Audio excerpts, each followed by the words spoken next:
Her in-laws left her a glass wall. She filled it with garbage.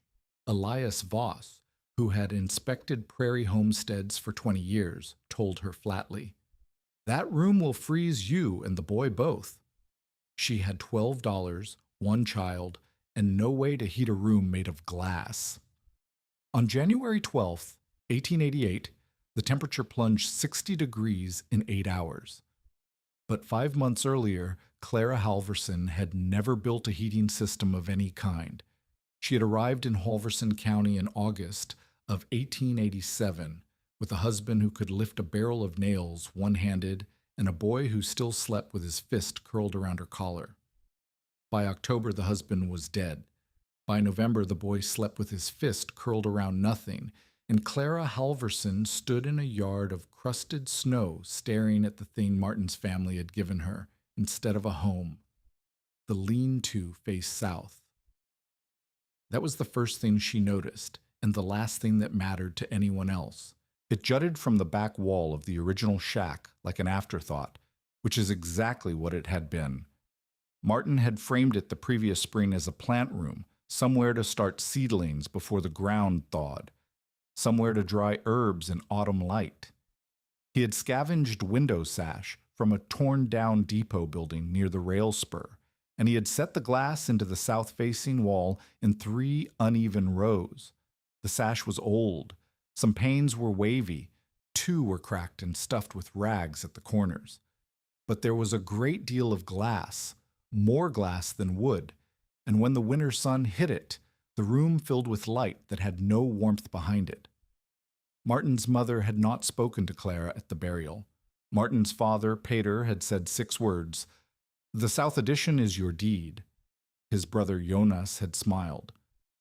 Clara understood the arithmetic before she crossed the threshold. The main house, the good stove, the root cellar, the banked walls, those stayed with the Halverson family. Clara received the lean-to, the cook stove too small for the space, and the quarter section of filed land that no one wanted because the creek had shifted and left it dry. She received, in other words, a glass room bolted to a drafty shack on a treeless flat 6 miles from town by Wagon Road. She dragged Martin's trunk through the yard that first afternoon. His tools were inside, a hand plane, a draw knife, a brace and bit, 3 chisels wrapped in oiled cloth. The trunk weighed enough that she had to rest twice in 40 feet. Her son, Niels, stood on the step watching with that stillness children learn when adults stop explaining what is happening. He was 5. He did not ask where they were going. Inside, the lean-to smelled of frozen dust and pine pitch. Light came through the south glass in hard columns that lit the plank floor, but heated nothing. The cook stove sat against the shared wall with the shack, its pipe punched through a tin collar into the original chimney chase. Clara opened the firebox and found ash from the last fire Martin had built in September. She pressed her palm flat against the stove's iron side, cold as a river stone. She had $12.14. She had a 1/4 ton of lignite coal that Martin had stacked against the shack's north wall before the freight run that killed him. She had cow chips drying in a roofless pen, but they were green, and smoking them indoors would choke the boy. She had no standing timber on the claim. The nearest firewood worth cutting was 3 miles northeast, on land belonging to a man named Guthrie, who charged for the privilege and measured the stumps after. She had no team. She had no wagon. She had a 5-year-old son who coughed at night, and she had winter coming like a freight train with no one at the brake. The reason she could not leave was as plain as the frozen ground. She had no fare east. Her parents were dead, her mother in '68, her father in a Minnesota sawmill 2 years later. She had no family in Norway willing to send passage money for a woman they had never met who had married outside the congregation. The deed gave her the addition and the quarter section, but not enough unencumbered land to sell cleanly before spring, and no buyer would ride out in November to look at dry ground with a glass shack on it. She could walk to town, but town was 6 miles, and the boarding house cost $1 a week, and $12 does not last 12 weeks. And after 12 weeks, it would still be winter. There was no door marked exit. There was only the glass room, the small stove, the coal, and the boy. On the fourth day, Elias Voss came. He arrived on a mule that looked older than he was, which was saying something, because Elias Voss was 62 and had the face of a man who had argued with the weather for every one of those years and lost more than he had won. He had hauled freight from Yankton to the Black Hills before the railroad made that work disappear, and he had spent the years since inspecting claims for a land office that paid him poorly and worked him hard. He knew what a house needed to survive a Dakota winter the way a doctor knows what a body needs to survive a fever. He did not guess. He measured. Clara watched him swing off the mule and walk the perimeter of the lean-to without greeting her. He put his mittened hand on the corner post. He pressed his thumb against the window sash. He crouched and looked at the sill plate where it met the frozen ground. Then he stood and looked at her. "Who built this?" he asked. "My husband." "When?" "Last spring." He meant it for plants.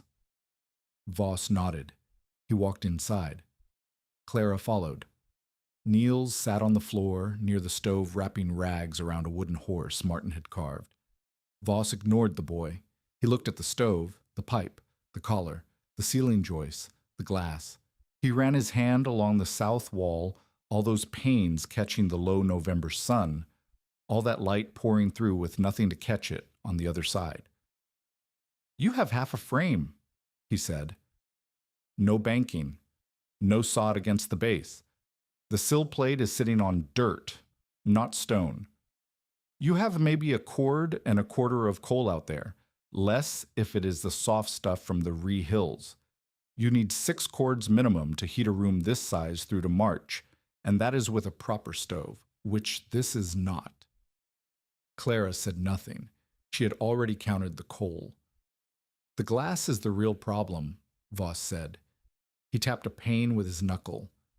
The sound was thin. "Glass does not hold heat. It passes heat. Every piece of this south wall is a hole. In December, this room will be colder than the yard, because the yard at least has wind shelter from the shack wall, and this room has none. It is an ice lantern."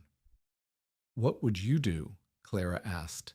Voss looked at her as though she had asked him to explain why water runs downhill. "Board it over," he said. "Every pane. Stuff the gaps with rags and clay. Reduce the volume. Move the boy into the shack proper and seal the addition shut. Use it for dead storage. Live small. I do not have lumber for boarding." "Then buy some." "With what?" Voss paused. He looked at the $12 world she lived in and revised his estimate downward. "Then you have a problem that boarding will not fix either." He pulled his mittens back on. At the door he stopped and looked at Niels, who was watching him with the carved horse pressed against his chest.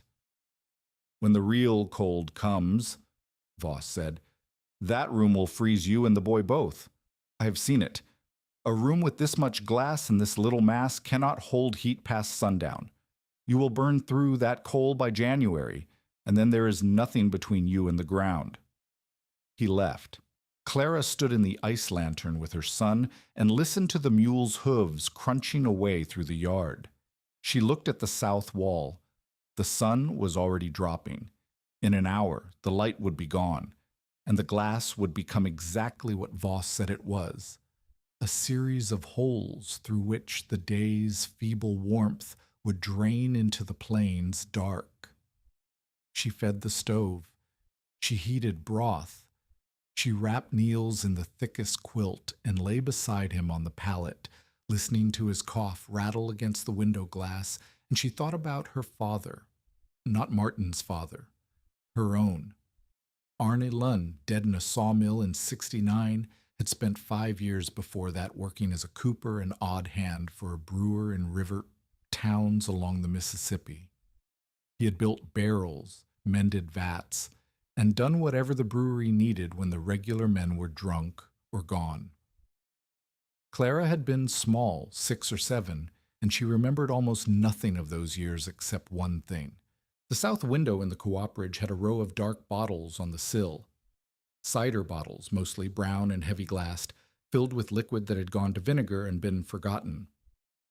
In winter, when the sun came through that window in the afternoon, those bottles warmed, not slightly, noticeably. She remembered pressing her palms against them and feeling the heat come through the glass into her hands while the rest of the room stayed cold. Her father had noticed her doing it once and said something she had filed away the way children file things, without understanding, without urgency, but permanently. Dark holds the day longer than light does, he had said. Water remembers the sun after the air forgets. She had not thought about those bottles in 15 years. She thought about them now. The idea did not arrive whole. It arrived the way ice cracks, a single line first, then branches. 3 days after Voss's visit, Clara walked to town. 6 miles in November, wind with Niels on her hip for the last 2 because his legs gave out. She went to the hotel kitchen, where the cook, a Swedish woman named Dagny, paid her 15 cents to scrub pots and haul wash water. Behind the kitchen, against the alley wall, sat wooden crates packed with empty bottles. Whiskey bottles, beer bottles, patent medicine bottles, sauce bottles. The saloon next door contributed most of them. The hotel contributed the rest. They accumulated because glass was worth keeping, bottle reuse was common, and peddlers sometimes bought empties by the crate. But nobody had come for these in weeks, and the pile grew. Clara scrubbed a pot and set it on the drain board. The late sun came through the kitchen's west-facing window and struck a row of dark beer bottles standing on the sill where someone had placed them to dry after rinsing. She reached out, not thinking, and touched one. It was warm, not hot, not dramatic, just warm, warmer than the pot, warmer than the iron rail of the stove at arm's length, warmer, certainly, than the air in the room. The bottle had been sitting in direct sun for perhaps 2 hours, and the dark glass and the thin film of water inside had absorbed enough heat to feel distinctly, unmistakably alive against her chapped fingers. She held it for a long time. The logic built itself in pieces over the next hour, while she washed dishes and carried slop water to the alley gutter. It was not engineering. It was not science she could have named. It was frontier arithmetic. The south wall of her lean-to caught winter sun from mid-morning until late afternoon. That was the fact Voss had called a liability. All that glass, all that exposure. But what if the glass was not the problem? What if the problem was that nothing behind the glass held what the sun put through it? The room was empty air and thin wood. The sun passed through, warmed the air briefly, and the heat vanished through every crack and pane as soon as the sun dropped. The glass was not a hole. The glass was a door that nobody had put anything behind. Dark liquid in glass holds heat. Her father had shown her, or rather she had shown herself on his windowsill, and he had explained why. Dark surfaces absorb more light than pale ones. Water holds warmth longer than air. Glass traps some of the heat that builds inside. If she filled bottles, dark bottles, or bottles darkened somehow, with water and stacked them behind her south wall, they would drink the sun all day. And at night, when the glass turned into Voss's holes, the water would still be warm. It would bleed that warmth into the room slowly, the way a stone pulled from a fire stays hot long after the fire dies. She did not know the numbers. She did not know how many bottles she would need, or how warm they would get, or how long they would last into the night. She knew it worked at the scale of 1 bottle on 1 windowsill. She needed it to work at the scale of a wall. She went back to scrubbing, but when Dagny left the kitchen to carry a tray, Clara walked to the alley and counted the bottles. There were over 100, and that was just the hotel. The saloon had more. Nobody wanted them. Nobody would miss them. She carried Niels home in the dark, and for the first time since Martin's death, she walked fast. The next morning, Clara began collecting bottles. She pulled a wooden sled Martin had built for hauling stove lengths and walked it to town empty. She came back with 47 bottles packed in straw. The sled runners cut tracks in the frozen road that would still be visible a week later. She made the trip again 2 days after that, and again. Dagny gave her the hotel empties for free. The saloon keeper, a man named Garrett, looked at her strangely but shrugged and told her to take what she wanted from the alley crates. "Planning to open a bar?" he asked. "Planning to stop freezing," she said. He laughed. She did not. Back at the lean-to, she rinsed each bottle in snowmelt, filled it with water, and set it in the south window. She had no lamp black yet, no way to darken the water. She started with what she had, clear bottles full of plain water, just to see if the principle held its scale. It held. By the third afternoon, 22 bottles lined along the interior sill of the south wall. The ones in direct sun were warm enough to feel through the glass. Not room temperature warm, body warm. The water inside had turned from ice clear to slightly hazy with trapped air, and when she pressed her palm against a bottle at 4 in the afternoon, the heat was startling, small, but real. By 6, when the sun was gone, those same bottles still carried warmth while the rest of the room had already dropped to the point where Niels needed both quilts. It was not enough. 22 bottles could not fight a Dakota night. But the proof was on her skin, and the question was no longer whether the idea worked. The question was whether she could build enough of it to matter. She needed more bottles. She needed a way to darken the water to absorb more light. She needed racks to stack bottles in rows behind the glass, not just on the sill, but floor to header. She needed to seal the gaps around the sash so the heat she stored did not whistle out through every crack. She needed to figure out how to cover the glass at night, some kind of shutter or curtain heavy enough to slow the heat loss after dark. And she needed to do all of this before December turned serious. That was when she met Marta Ingebretson. Marta lived a half-mile northwest on a claim with better soil, a proper stove, a banked soddy, and 4 children under 10. Her husband, Leif, worked a threshing crew that followed the harvest south and would not return until Christmas if the weather held, and never if it did not. Marta was the kind of woman who survived the frontier by making certain she never needed help from anyone, and then helping everyone anyway. She brought Clara a pot of boiled wheat and a jar of lard on the 5th day and stayed long enough to see the bottles. She looked at the south wall. She looked at Clara.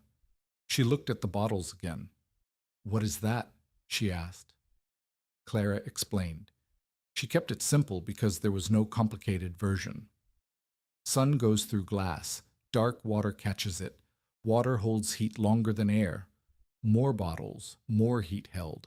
Less coal burned at night. Marta picked up a bottle from the sill.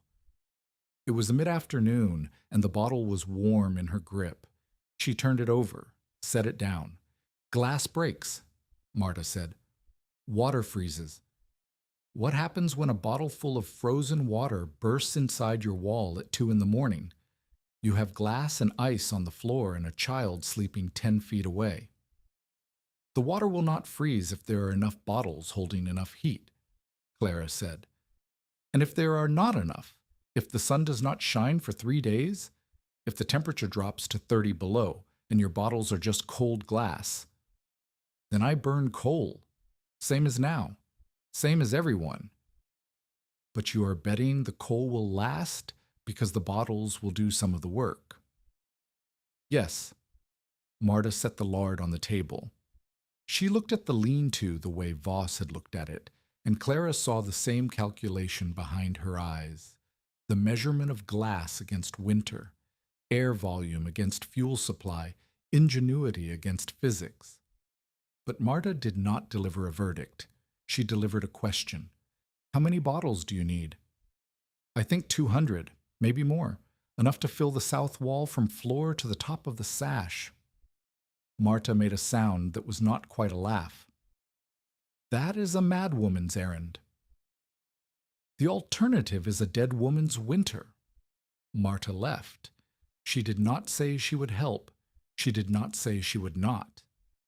She left the wheat and the lard and walked back to her own well-banked house where the stove was big enough and the walls were thick enough and the bottles were unnecessary.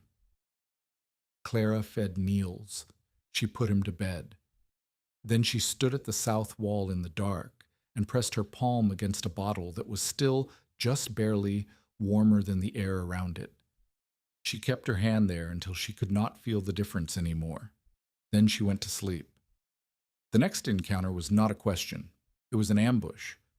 Jonas Red came on a Sunday. He rode a good horse and wore a coat that fit, and he tied the horse to the post Martin had sunk for a hitching rail the spring he died, and he walked into the lean-to without knocking because he did not believe Clara owned anything worth the courtesy of a knock. Jonas was 34, Martin's younger brother, taller, meaner in the mouth, and comfortable in the kind of small power that accumulates in towns where one family controls the coal and feed contract at the rail siding. He and his partner, a man named Driscoll, bought bulk coal from the cars and sold it by the wagon load at markups that made the difference between a hard winter and a ruinous one. He had voted to give Clara the glass room at the family meeting after Martin's death. He had argued that the main house was a Halverson property and should stay in Halverson hands, meaning his hands, since Pater was old and Jonas managed the books. Clara, he had said, could have what Martin had built. What Martin had built, it turned out, was a glass box on a frozen flat. He stood in the lean-to and looked at the bottles on the sill. There were over 50 now. Clara had made another sled run that morning. "What is this?" he said. "Bottles. I can see they are bottles. Why are there 50 of them on a windowsill?" Clara did not answer.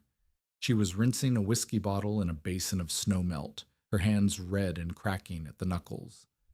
Jonas picked up a bottle and shook it. Water sloshed. He set it down and wiped his hand on his coat. "People in town are talking," he said. "Garrett says you have taken 2 crates of empties this week. The hotel woman says you come every other day. They are asking what Martin's widow wants with 100 whiskey bottles." "Let them ask." Jonas walked the length of the sill. He looked at the glass south wall, the patchy light, the rags stuffed in cracked panes.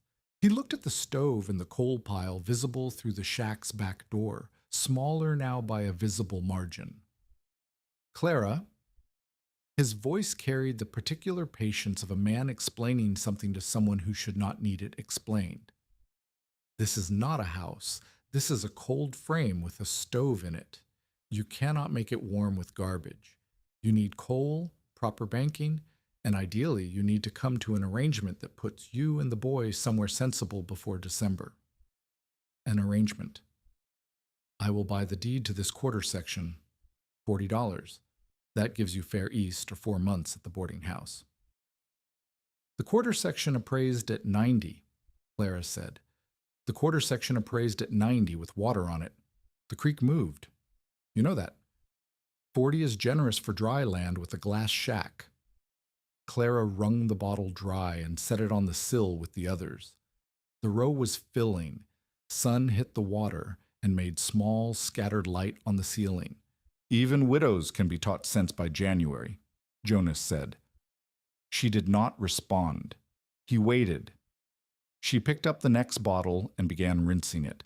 He watched her hands, red, split, working, and something crossed his face that was not pity and not anger, but something colder, the look of a man adjusting a timeline for someone else's failure. "The offer stands," he said, "until it does not." He left. Clara listened to the horse move off, and then she threw the empty basin against the wall hard enough to dent the tin. Niels startled. She picked him up and held him and said nothing, because there was nothing to say that a 5-year-old could use. If you have ever been dismissed by someone who could not see what you were building, someone who measured your chances and wrote you off, tell us about it in the comments. Because Clara Halverson was not finished, she began darkening the bottles on the 9th day. Lamp black was too expensive to buy in the quantity she needed. She used what she had: soot scraped from the inside of the stovepipe, charcoal dust from the bottom of the coal pile, and ash from cooking fires mixed with a little lard to make a slurry that clung to the inside of the glass. She poured the mixture into each bottle, rolled it to coat the inner walls, drained the excess, let it dry, then filled the bottle with water. The result was ugly. The water turned dark gray, almost black in some bottles, murky brown in others. The glass exterior looked like something pulled from a rubbish heap. But it worked. A darkened bottle sitting in the same patch of November sun heated noticeably faster than a clear one beside it. By afternoon, the difference was obvious to the hand.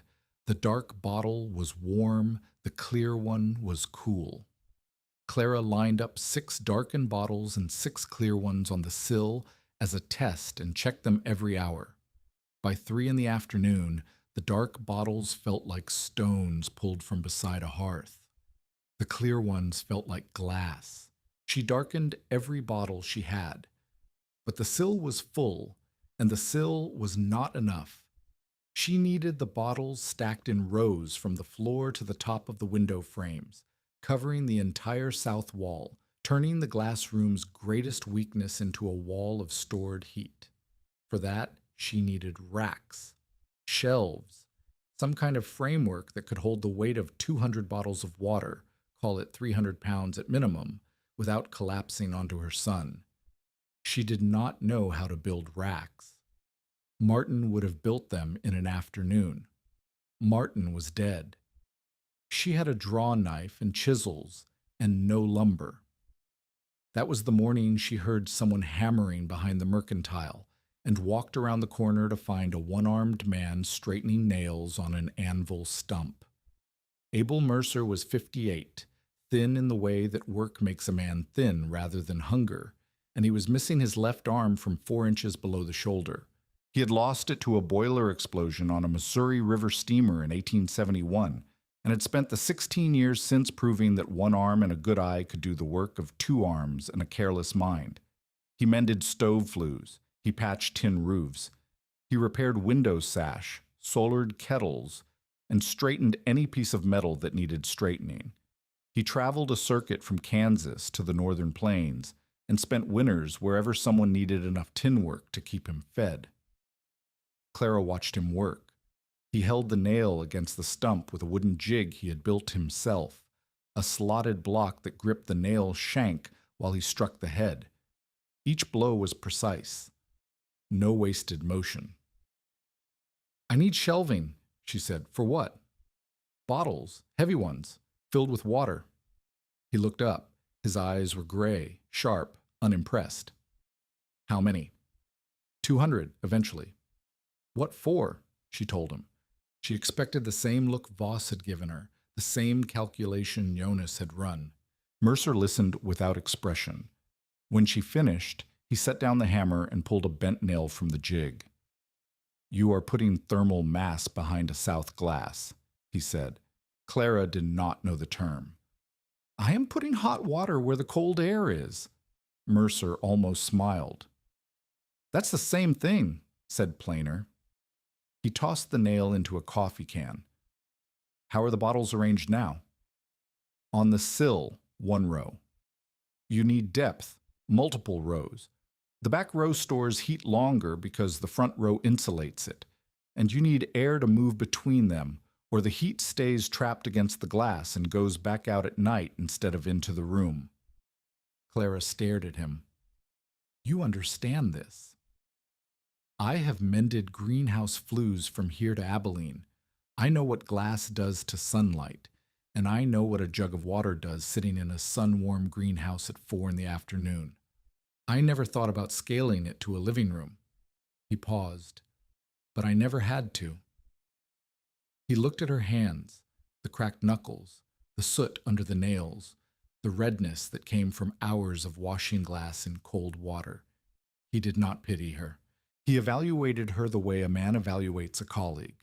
What he saw was not desperation. It was method. "I will build your racks," he said. "I need scrap wood and 2 meals a day. That is the trade. I have very little food." "Then make it stretch. I eat small." They shook on it. one hand to one hand.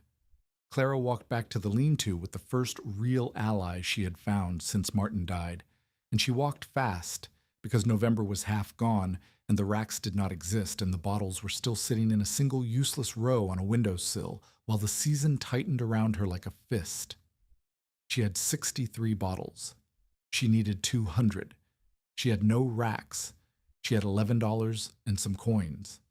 She had a one-armed tinsmith who understood what she was trying to do, and a 5-year-old son whose cough had not improved. She had the south wall, the low winter sun, and the memory of her father's voice saying that water remembers what the air forgets. And she had 26 days until December. The sky to the northwest was the color of old iron. The wind had shifted. Clara looked at it and looked at her bottles and understood that the race had started whether she was ready or not. Abel Mercer arrived at the lean-to the following morning carrying a canvas roll of tools under his one arm and a piece of salvaged pine board clamped against his side with the stump. He set both on the floor, looked at Clara's row of darkened bottles on the sill, and said nothing for a full minute. Then he crouched and sighted along the bottom of the south wall where the sill plate met the ground. "First problem," he said. "You have a 1/4-inch gap running the full length of this base. Every degree you store in those bottles, half of it is crawling out under the wall before midnight." He pulled a chisel from his roll and began scraping frozen dirt from the gap. Clara watched him work one-handed, with a precision that made 2 hands seem redundant. He packed the gap with a mixture of clay, straw, and tallow that he had brought in a tin pail, pressing it into the seam with the flat of the chisel blade. It took him 2 hours to seal the base of the south wall. When he finished, he ran his palm along it and nodded. Second problem. He stood and pointed at the sash joints where the window frames met the vertical posts. "Your husband was a good carpenter, but a fast one. These joints are pegged, not mortised. Wind comes through everyone." He looked at Clara. "You have any flour paste?" "I have flour I cannot spare." "You can spare a cup of flour, or you can spend a quart of coal. The flour is cheaper." She mixed the paste. He sealed the joints. By noon, the lean-to was already noticeably different. Not warm, but less actively hostile. The drafts that had tugged at Niels's blankets were quieter. The stove's heat lingered instead of vanishing. "Now," Mercer said, "show me how you plan to rack them." Clara had no plan. She had bottles and a wall. Mercer studied the space, the height of the window frames, the depth of the sill, the distance between the glass and the interior room. He pulled a folding rule from his belt and measured. "You have 14 inches of depth between the glass and where your living space starts. That is enough for 3 rows of bottles if we stagger them. Front row against the glass catches the most sun. Middle row catches what passes through. Back row stores longest because the front 2 insulate it." He scratched measurements on the pine board with a nail. "But the necks cannot bear weight.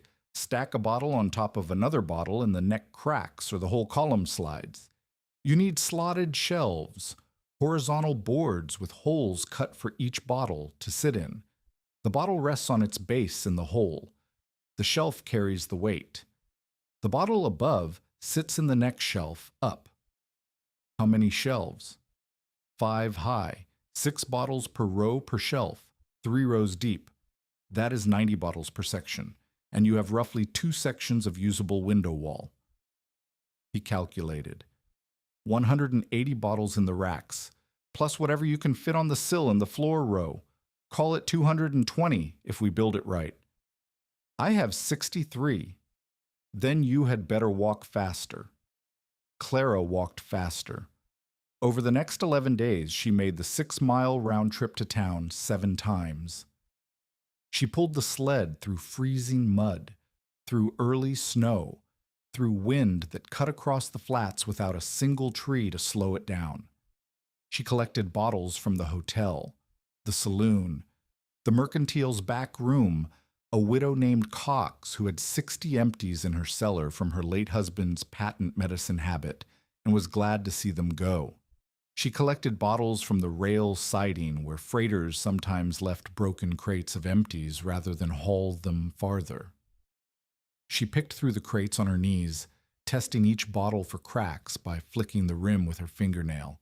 A clean ring meant sound glass. A dull thud meant a fracture she could not see. She discarded perhaps 1 in 5. By the 22nd of November, she had 141 bottles. Her hands were split at every knuckle. The skin between her thumb and forefinger had cracked deep enough to bleed when she gripped the sled rope. She wrapped the splits in strips of torn petticoat and kept pulling. Mercer built the racks while she collected. He worked with a method that fascinated her. Every cut made twice in his mind before the saw touched wood. He used the jig system he had developed over 16 years of one-armed carpentry. Clamps bolted to the workbench, foot braces that held boards steady, a leather strap that cinched material against his chest when he needed a third hand. The racks emerged as sturdy, ugly, functional things. Slotted pine boards held in place by vertical supports nailed to the sill plate and the header beam. Each slot was cut to fit a standard whiskey bottle's base diameter, roughly 3 inches. Each shelf was spaced 10 inches apart vertically, enough for a filled bottle to sit upright with clearance above. He built the first section in 4 days. Clara helped where she could, holding boards steady while he sawed, driving nails where he pointed. Niels helped too, in the way a 5-year-old helps, fetching drop nails, carrying rags, sitting on boards that needed weighing down. Mercer did not speak to the boy with the forced cheerfulness adults use on children. He spoke to him the way he spoke to Clara, plainly, directly, as though the boy had the same right to understand what was being built and why. "This slot here," Mercer told Niels one afternoon, guiding the boy's finger into a freshly cut hole in the shelf board, "is going to hold a bottle full of water that caught the sun. At night, when the sun is gone, that water is going to give its heat to your room. Slowly, like a man paying off a debt 1 coin at a time." Niels looked at the slot. He looked at Mercer. "How does the water know to do that?" "It does not know. It just does. Hot things cool down. That is the rule. The trick is making them cool down into your house instead of into the sky." It was the clearest explanation of the principle anyone had given, and it came from a one-armed tinsmith talking to a 5-year-old. The first rack section went up against the south wall on November 25th. Clara and Mercer loaded it together. She filled each bottle with darkened water, the soot and lard mixture she had refined over the past 2 weeks, now thinner and more even, producing a consistent dark gray that coated the interior glass without clumping. She handed each bottle up. Mercer set it in its slot. The work was slow. Each bottle had to be checked for cracks, filled to the correct level, not full, because water expands when it warms. And a bottle sealed tight with no air gap will push its cork out or split, corked loosely with rag stoppers, and placed with the darkened side facing the glass. By the end of that day, 91 bottles stood in the first section, 3 rows deep, 5 shelves high, the bottom row sitting directly on the sill plate. The south wall behind them was still glass, still Voss's ice lantern, but now the light that came through that glass struck dark water instead of empty air. The room looked strange.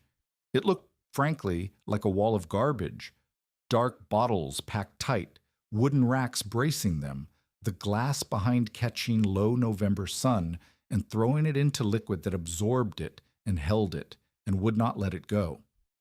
At 4 that afternoon, Clara pressed her palm against the back row of bottles. The ones that had been in direct sun since mid-morning were warm enough to make her draw her hand back and press it again to be sure.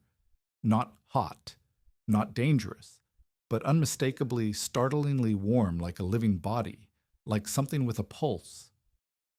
Now you have mass, Mercer said. He was standing back, watching. Mass is what you were missing. Air cannot hold heat. Wood barely holds it. Water holds it. Dark water and sun holds it and fights to keep it. The temperature that night dropped to 9 degrees. Clara checked the bottles at midnight. The front row had cooled to the air temperature and sat inert against the glass. But the middle and back rows, insulated from the glass by the front row, wrapped in the quilt curtain she had hung after sundown, were still distinctly warm, not enough to heat the room alone, not enough to silence Voss, but enough to prove that the wall was not nothing. It was something. It was 91 small furnaces that had eaten sunlight and were still spending it at midnight while the stove burned low. She checked the coal pile the next morning. She had used less than the night before, not dramatically less, but measurably. She could see it in the pile. She could count it. The second rack section went up on November 30th. 183 bottles now filled the south wall from floor to header, 3 rows deep, dark water standing in slotted pine-like sentries. Clara had collected the remaining bottles in 3 desperate sled runs during which the temperature did not climb above 20 degrees and the wind made her ears bleed inside her bonnet. She darkened the last batch with a mixture Mercer had improved, charcoal dust from burned corn cobs, finer than her original soot, suspended in water with a few drops of lard. The result was darker and more even. The bottles looked like rows of black glass teeth set into the wooden jaw of the racks. Mercer taught her the night routine. After sundown, she hung heavy quilts, 2 layers, stitched together with a straw-stuffed gap between them, over the inside face of the bottle wall, between the racks and the living space. The quilts trapped the heat radiating from the back row and slowed its escape through the glass overnight. In the morning, she pulled the quilts aside and let the sun back in, open for sun, close after dark. The rhythm was simple, the discipline was not. Forgetting the quilts for 2 hours after sunset cost heat that took half the next day to replace. Think of it like a door, Mercer told her. You would not leave your front door open in January. Do not leave the curtain open either. On December 3rd, an early test. The temperature dropped to 4 below zero. Clara sealed the quilts at dusk, fed the stove a half ration of coal, and sat up through the night checking the room with her palm against the inner quilt. At midnight, warmth still bled through the fabric. At 3 in the morning, it was faint but present. At dawn, the room was cold, but not killing cold. Niels slept through the night without coughing. She burned a third less coal than the night before last, when she had run the stove at full draft without the quilts up. Elias Voss came back on December 7th. He did not dismount the mule this time. He sat in the yard and looked at the south wall, which from outside now appeared as rows of dark glass behind the window sash, a strange, dense, almost geological formation, as though the lean-to had grown a dark interior skin. "You are still here," he said. "I am still here. That wall. Is that the bottles I heard about?" "Yes." He looked at it for a long time. His face gave nothing. "Fair weather tricks prove nothing," he said. "Wait for January." He rode off. Clara watched him go and realized she had wanted his approval more than she had known, and that not receiving it felt less like a verdict and more like a dare. December deepened. The racks held. The bottles held. The routine held. Clara rose before dawn, pulled the quilts, let the first light hit the wall. By mid-morning on sunny days, the front row was already warm. By early afternoon, the middle and back rows had charged. By dusk, she sealed the quilts and let the stored heat work through the night. She fed the stove, but less. She counted coal, and the pile shrank slower than her arithmetic had predicted. Mercer hung two thermometers he had salvaged from a broken weather station during his circuit years. One he placed against the back row of bottles behind the quilts. The other he placed in the inner room near Niels's pallet.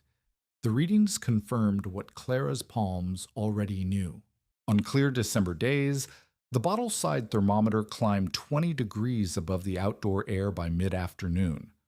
On the inner room side, the effect was subtler, 5 or 6 degrees warmer than in equivalent unmodified space. But at the margins of survival, 5 degrees was the difference between ice in the wash basin and liquid water. Setbacks came. On December 11th, the top shelf of the second rack section sagged under the weight of a bottle that had been overfilled. The shelf did not break, but 2 bottles tilted and one rolled free and shattered on the floor. Glass and dark water spread across the planks. Niels was asleep and unhurt. Clara cleaned it in the dark, cut her palm on a shard, wrapped the cut in a rag, and spent the next morning reshimming the shelf with a wedge Mercer cut from scrap. On December 15th, a 3-day stretch of heavy overcast erased the sun entirely. The bottles cooled. The quilts held residual warmth for the first night, but by the second morning the wall was inert, dark glass at ambient temperature, useless as a pile of stones. Clara burned coal at the full rate for 3 days, and watched the pile drop and felt the old fear return. The arithmetic of $12 and not enough fuel and a boy who needed warmth more than she needed pride. Then the sun came back. By noon on the 4th day, the front row was warm again. By evening, the back row had caught up. The wall recharged in hours what it had lost in days, and that ratio, fast recovery, slow discharge, was the margin she had been gambling on. Marta Engebretsen returned on December 18th, carrying 2 quilts so old the batting showed through the seams. She did not announce herself as an ally. She handed Clara the quilts and said, "These are for your shutters. I have better ones." Clara took them. "You believe it works?" "I believe the bottles in the front row were warm when I touched them at noon yesterday. I do not understand why, and I am not certain it will matter in January. But I am not going to watch you freeze for want of quilts I am not using." It was the first conversion. Small, conditional, hedged with doubt. But Marta's quilts went up on the wall that evening, and the extra layer made the night hold longer, and Marta came back 2 days later with questions about the blackening mixture and the slot dimensions, and Clara answered them all. By Christmas, the wall was complete. 209 bottles stood in the racks. Another 14 sat on the floor in a ground row where the sill plate met the planks. Clara had sealed every gap she could find: clay at the base, flour paste at the joints, rags stuffed between the sash frames, a layer of greased paper tacked over the 2 cracked panes. The quilted shutters covered the entire interior face of the bottle wall, 4 layers thick in places. The system was ugly, improvised, and held together with salvage and stubbornness. But it worked. On clear days, the inner room ran warm enough by afternoon that Niels played in his shirt sleeves. The stove could be damped to a low burn through the day, saving coal for the night hours when the wall's heat faded. On overcast days, the stove carried the full load as it always had, and Clara burned fuel at the old rate. But the clear days outnumbered the gray ones across December, and by Christmas the coal pile stood higher relative to expectations than it had any right to. She had burned less than half of what Voss's arithmetic would have predicted. Mercer celebrated Christmas by giving Niels a small tin horse he had salsered from scrap, 4 legs, a tail, a head with ears bent from cut-off nail heads. He gave Clara the thermometer pair and told her to keep records. "When someone asks you if it works," he said, "show them numbers. People argue with ideas. They do not argue with a thermometer." The days after Christmas were quiet and cold and steady. The wall charged and discharged.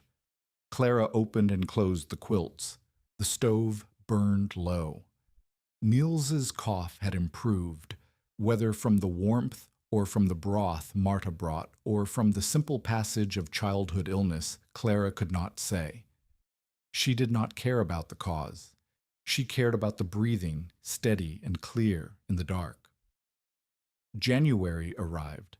The 12th of January, 1888, opened like a lie. The morning was warm, not merely mild, warm.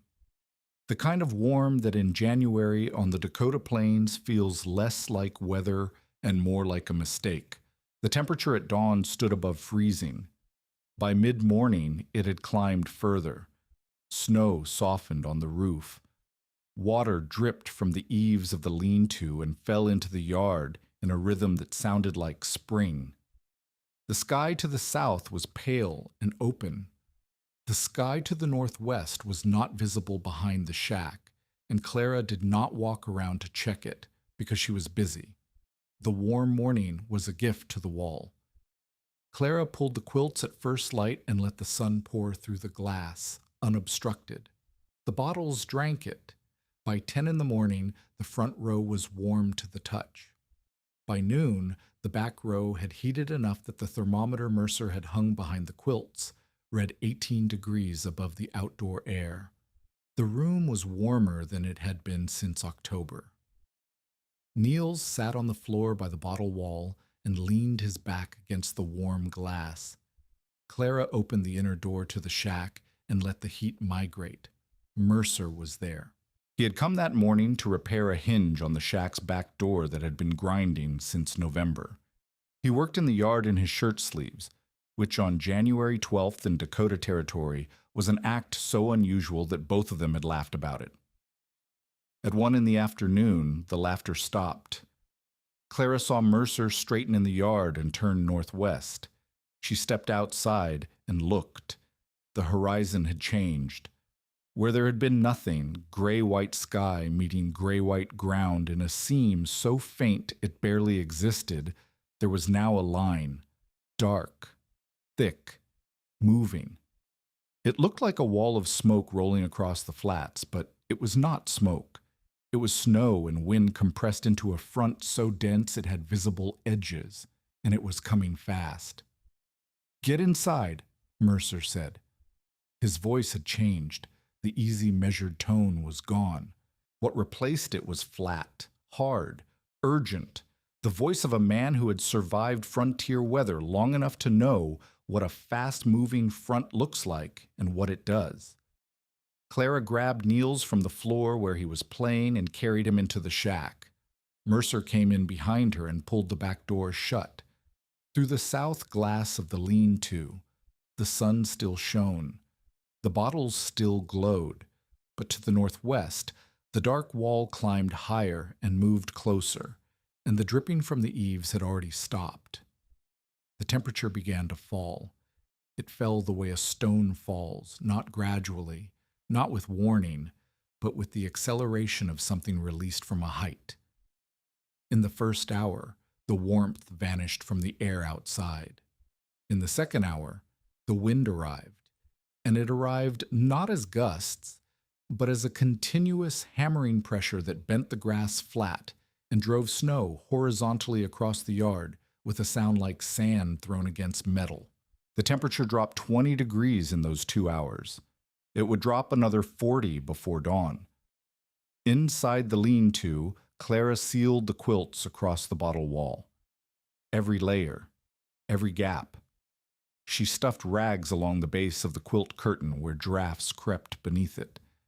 She checked each window sash and found the cracked pane on the upper left vibrating in its frame, the rag stuffing working loose under the wind's assault. Mercer held the sash steady while she packed flour paste and cloth into the gap. His hand was shaking, and she realized it was not from cold, but from urgency, the knowledge that every minute spent sealing was a minute of stored heat they would need at 3 in the morning. The stove. She fed it a full charge of coal. The firebox glowed.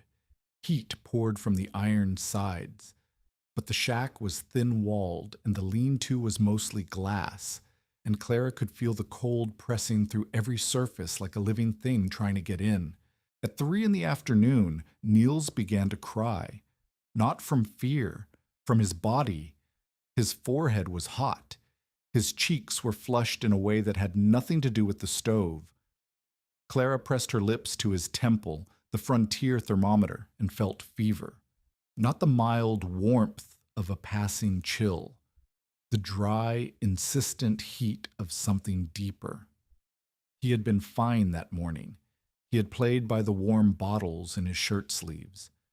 Now he shivered under 2 blankets, and his eyes were glassy, and his breathing had the shallow, fast quality that made Clara's chest tighten with a fear older and deeper than any winter. She could not go for the doctor. The doctor was in town, 6 miles east, and the road was gone. Not blocked. Gone. The wind had erased it. Visibility outside the glass wall had dropped to less than 10 feet. Snow did not fall from the sky so much as occupy the air entirely, a white chaos that made direction meaningless. Anyone who stepped into that wind would be dead in an hour, possibly less. Mercer saw her face. How bad? Fever. Came on fast. How fast? Since noon, he was fine this morning. Mercer looked at the boy. He looked at the door. He looked at the window wall behind the quilts, where 209 bottles of darkened water sat holding the heat of a January midday that already felt like something from a different year. The wall is fully charged, he said. The warmest it has ever been. That is the one piece of luck we have. And if the fever does not break, then we keep him warm and we keep him hydrated, and we do what people have done with sick children since there were children. But we can only do that if this room stays above freezing. If this room drops below freezing, the fever is the smaller problem. Outside, the world ended. The children's blizzard, though no one would call it that for years, tore across the northern plains with a violence that turned the January thaw into a death trap. Thousands of people had gone out that morning in light clothing. School children had walked to schoolhouses without coats. Ranchers had ridden to far pastures without provisions. The warm morning had been a door swung wide, and the storm was the hand that slammed it shut. Inside Clara's glass room, the first hours were a war of arithmetic. The quilted shutters held the bottle wall's heat against the living space. The stove burned at full draft. The room temperature dropped, but it dropped slowly, not the plunge that was happening outdoors, but a grudging retreat, degree by degree, as the stored heat in 200 bottles of dark water bled outward through fabric and wood and glass into the screaming night. Clara checked the thermometer at 5 in the afternoon. The room was cool, but livable. The bottle-side reading was still well above the room air. The water had not yet surrendered what the noon sun had given it. She checked again at 7. The gap was narrowing. The front row of bottles, closest to the glass, had chilled, but the middle and back rows still held. The quilts kept the warmth directed inward. Niels burned with fever. Clara soaked rags in water from the basin that, remarkably, had not frozen, because the heat from the wall kept the near air above freezing, even as the world outside plunged toward a cold that would kill cattle standing in their pens. She laid the rags on his forehead. She held water to his lips. He drank in small sips and then turned his face away and coughed, and the cough was worse than before, deeper, wetter, and Clara's hands shook as she wrung the rag and laid it fresh. Mercer fed the stove. He rationed the coal by feel, feeding small charges every hour rather than large ones every 3, keeping the firebox steady instead of cycling between hot and cold. It was a trick he had learned mending boilers on the steamers. Constant low heat costs less fuel than intermittent high heat, because every cooling cycle wastes the energy spent reheating. Clara watched him work the stove damper with his one hand and understood that this, too, was a lesson. Not the kind taught in a classroom, the kind taught by a man who had spent 16 years learning how heat behaves when your life depends on getting it right. If you're with Clara right now in this room, listening to the wind, watching her son's fever climb, while the only heat between them and the killing cold is what black bottles caught from a January sun that now feels like it shone 100 years ago, stay with us. Because what happens in the next hours is the reason this story exists. At 10 that night, the cracked upper pane gave way. Not entirely. The glass held in the sash, but the rag seal blew inward, and a finger of wind entered the lean-to with a sound like a whistle cut short. The temperature in the gap between the glass and the bottle wall dropped immediately. Clara felt it through the quilt curtain, a cold spot spreading like a bruise. Mercer was on it before she could stand.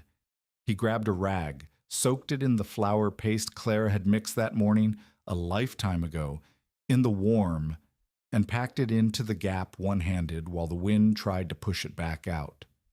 Clara held the sash from the inside, pressing the frame against the post, feeling the vibration of the storm through the wood and into her arms. The pace set. The rag held. The whistle stopped. But the damage was done to Clara's nerves. Every gust after that made her flinch. Every rattle of glass made her look up. The wall between her son and the storm was made of the most fragile material on the frontier, and the storm knew it. At midnight, she checked the bottles. The front row was cold, dead cold. The glass panes behind them radiated winter like an open door. But she pulled the quilt aside and pressed her hand to the back row, the third rank, the deepest, the bottles that Mercer had called the reserves, and they were warm. Not hot. Not the aggressive afternoon warmth that made her draw her hand back, but warm, living warm, enough that when she held her palm there, the heat moved into her skin and her fingers uncurled, and she realized she had been clenching her fists for hours.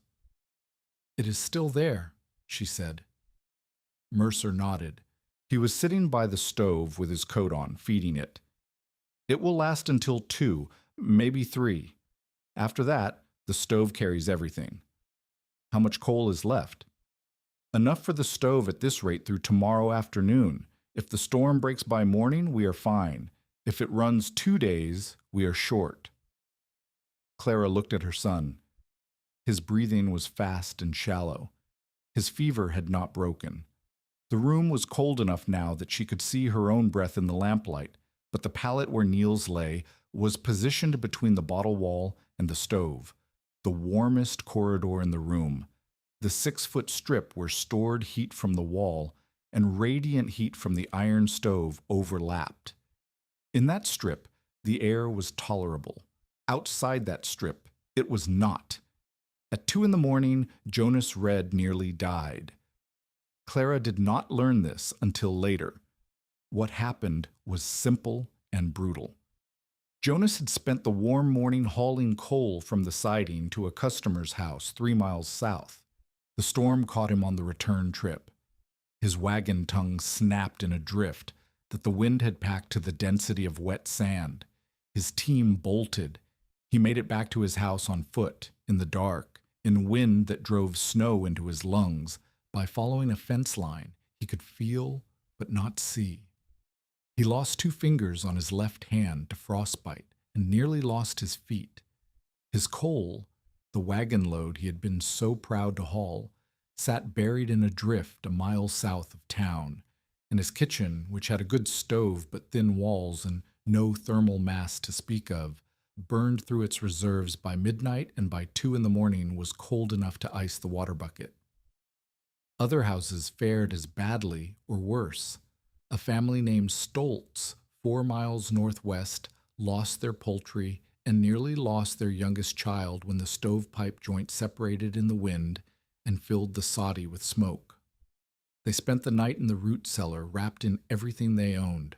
A bachelor named Olson, 3 miles east, froze to death in his cabin because he had fallen asleep with the stove door open and the coal burned itself out in 2 hours instead of 8. Clara knew none of this during the night. She knew only the room, the bottles, the stove, and the boy. At 3 in the morning, the back row of bottles surrendered the last of their heat.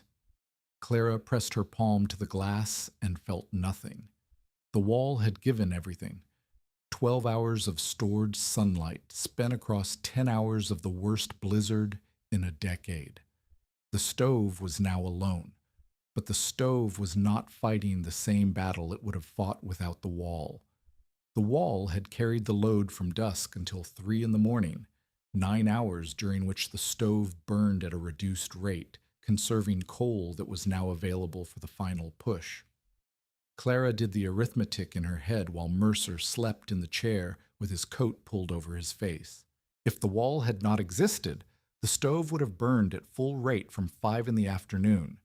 By 3 in the morning, the coal would already be gone. The wall had not replaced the stove. It had extended the stove's reach by hours, and those hours were the hours that mattered. She fed the stove. She checked Neil's.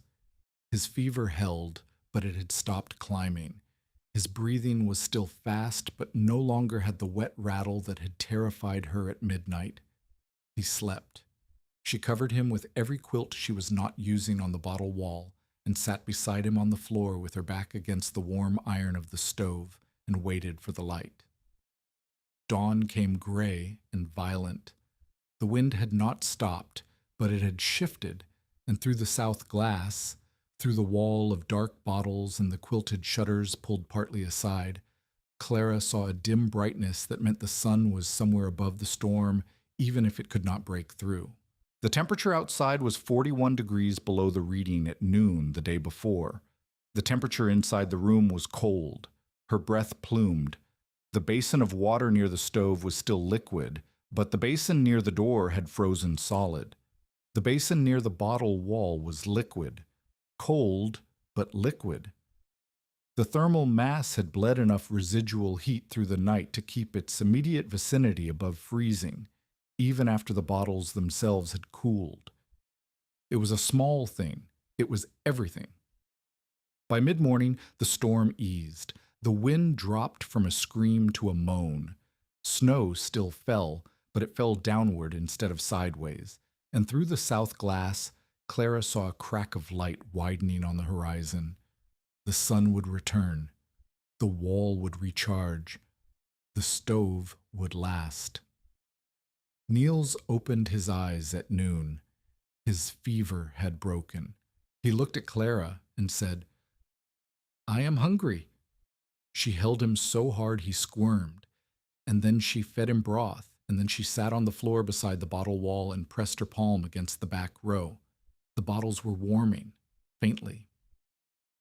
The sun had found the glass through the thinning storm, and the dark water was beginning already to drink it in. She had made it through. The coal pile, when she checked it, stood at just over a third of what she had started the winter with. Without the wall, it would have been gone. She knew this not because she was an engineer, but because she could count, and she had counted every scoop, and the scoops she had saved were the scoops that had kept the fire burning past 3 in the morning on the night the storm tried to kill everyone on the plains. Mercer stood in the yard that afternoon, squinting at the sky. The air was still bitterly cold, but the wind had died to nothing, and the silence after the storm felt like a held breath. He looked at the south wall with its rows of dark bottles catching the new sun, and he looked at Clara standing in the doorway with her son on her hip, and he said, "I have mended 1,000 stoves, and I have never seen anything outperform one, but I have never seen anything stretch a stove's coal the way that wall did last night." Clara did not answer. She was too tired for words. She held the boy and watched the bottles warm and waited for the next thing that would try to take what she had built. Because on the frontier, there was always a next thing. But for the first time since Martin died, she believed she would be standing when it arrived. The storm's wreckage became visible over the following days as the wind died and the drifts settled, and the people of the settlement began counting what they had lost. The count was not small. Olson, the bachelor east of town, was found frozen in his chair with the stove door open and the firebox cold. The Stoltz family survived their night in the root cellar, but lost every chicken and the milk cow.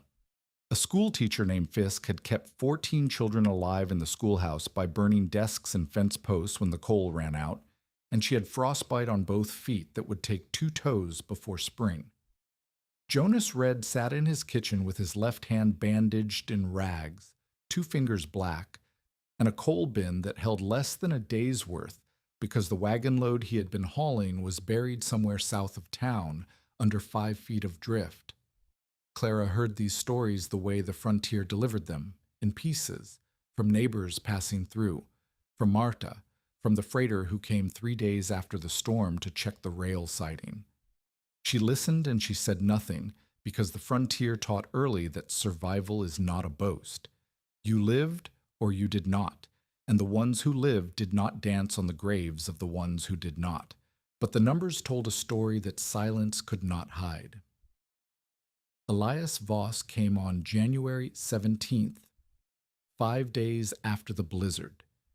He came on the mule, which looked worse than before, and he dismounted in the yard and stood looking at the south wall for longer than Clara had ever seen him stand still. The wall was fully charged.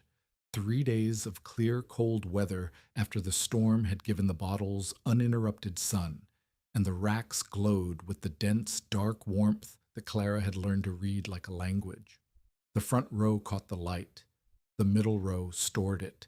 The back row held it deepest and longest. The quilts hung at the sides, ready to be drawn across at dusk. Voss walked inside. Clara was at the table sorting dried beans with Niels. She did not stand. She did not offer him anything. She waited. He walked to the bottle wall. He pulled off his mitten and placed his bare palm against the back row, behind the quilt line. He held it there for 10 seconds. 15. He did not move. His face did the thing Clara had seen it do before, the calculation, the measurement, the comparison of what he expected against what he found. But this time the calculation did not resolve into dismissal. It resolved into something more difficult for a man like Voss. It resolved into revision. He pulled his hand back and looked at it as though confirming that his palm was reliable. Then he looked at Clara. How much coal did you burn the night of the 12th? Half a scuttle from dusk to dawn. Maybe less. Half a scuttle. He repeated it the way a man repeats a number that does not fit into his arithmetic. I burned 3 scuttles, full scuttles, and my house is banked, insulated, half the glass volume of this room. Your house has no thermal mass behind the glass. No. He touched the bottle again. It does not. He stood in the lean-to and looked at the wall the way he had looked at it in November. But the verdict was different now. The wall had been tested. It had been tested not by a mild night or a 3-day overcast, but by the worst storm in a decade, and it had performed. Not perfectly, not magically. It had not replaced the stove or eliminated the need for coal, but it had changed the math. It had shifted the survival equation from impossible to merely difficult. And on the frontier, that was the distance between a grave and a life. I judged the glass and missed the weight behind it, Voss said. His voice was quiet. It was the voice of a man who was paying for something with words and knew the cost. I told you this room would freeze you and the boy. The room did not freeze you. The room held. The wall held, Clara said. The room is still an ice lantern. The wall is what changed. Voss nodded. He pulled his mitten back on. At the door he turned. How many bottles? 209 in the racks, 14 on the floor. And the blackening? Charcoal dust, corncob char, lard to bind it. He filed it. She could see him filing it. The numbers, the materials, The principal. Elias Voss did not convert with enthusiasm. He converted with data. He would not carry Clara's cause through the settlement like a banner. He would carry it like a thermometer reading, and when someone asked him whether the glass room survived the blizzard, he would say it did, and he would say how much coal she burned, and that would be worth more than any speech. Marta came the next day. She did not come with quilts this time. She came with questions. She sat at Clara's table and listened while Clara explained the system from the beginning. The south-facing glass, the dark water, the absorption, the thermal mass, the quilted shutters, the night routine, the morning opening. Clara used no terms her father would not have recognized. She talked about heat the way she talked about water in a bucket. It goes somewhere. It stays somewhere. It leaves if you let it. Marta asked about freezing. Clara showed her the log she had kept since December. Mercer's thermometers read twice a day, bottle temperature and room temperature, recorded in pencil on the back of a seed catalog. The numbers showed a pattern. On clear days, the bottles absorbed enough heat to keep the room above freezing through the night without burning coal at the full rate. On overcast days, the stove carried everything. On extreme days, the blizzard, the wall bought hours. It did not eliminate risk. It reduced it. What about the weight? Marta asked. My south wall is sod and frame, not glass. I have 2 windows, not 20. Then you put bottles behind those 2 windows. Fewer bottles, smaller effect, but any mass behind south glass is more than no mass. And if I do not have 200 bottles, then you put in what you have. 50 bottles are better than none, even 20. The principle does not need a full wall. It needs dark water and sun. Marta left with the blackening recipe written on a piece of paper and the name of the saloon keeper who would give empties away. Within a week, she had 40 bottles racked behind her 2 south-facing windows, in frames life's oldest boy had knocked together from scrap. The effect was modest.